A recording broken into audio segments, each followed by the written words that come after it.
Ouah, la tronche. Ça se trouve, tu vas être assise à côté de lui dans l'avion. Avec la chance que t'as. Oui, mais c'est ça aussi, Jeanne, de fixer les gens. Tu fais ça à chaque fois.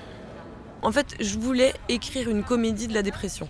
Donc je voulais parler de choses très graves en faisant confiance à la vie, c'est-à-dire que dans la vie, de toute façon, c'est jamais aussi... Enfin, c'est le syndrome du fou rire à l'enterrement, quoi. On est jamais avec une seule émotion, on est toujours avec 10 émotions en même temps dont on ne sait pas vraiment quoi faire, ce qui explique aussi la voix intérieure, parce que j'adore cette idée que le temps, l'instant T n'existe pas dans la vie. En fait, j'ai écrit pendant assez longtemps, et puis à un moment dans l'écriture, j'ai décidé d'écrire pour Blanche Gardin sans qu'elle soit vraiment au courant, mais comme j'avais beaucoup d'admiration pour elle, je me suis dit, voilà, ça va m'inspirer, et ça a été le cas, et puis ça a été évidemment extraordinaire quand elle a lu et dit oui pour faire le film.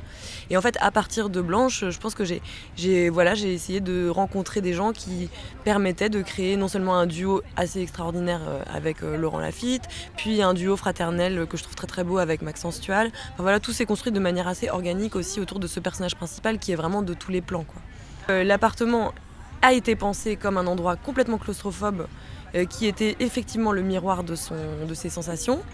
Et j'ai écrit le film à Lisbonne dès le début parce que c'est une ville qui représente des choses très très paradoxales et très contemporaines, quoi.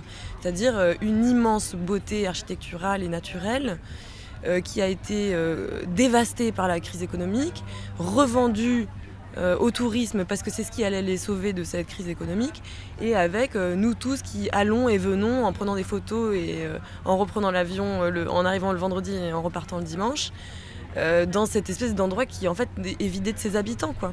À tous les coups, il va venir te voir, va falloir lui parler. Oh, Jeanne, tu m'énerves. Mayday! Mayday! Bip, bip, bip, bip, bip, bip, bip, bip, bip, bip, bip, bip, bip, bip. Je peux? On a eu un rythme de travail qui était assez lourd, c'est-à-dire qu'on montait la journée, je dessinais le soir, le week-end, je la laissais en montage, j'allais dessiner, je revenais, enfin voilà.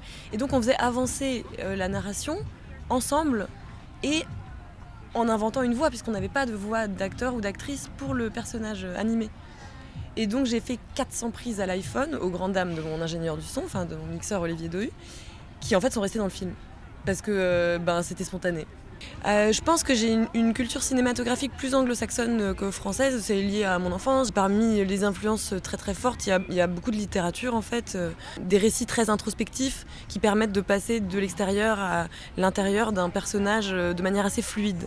Je trouve que c'est ça ce qui est assez beau et qui est un vrai défi au cinéma, c'est de raconter ce qui se passe dans la tête de quelqu'un, puisque de facto on est à l'extérieur. Bon alors je suis désolé, je me souviens pas du tout de ton nom. Ah, c'est peut-être parce qu'on se connaît pas. Et paf! Bien envoyé, Jeannette. Jeanne?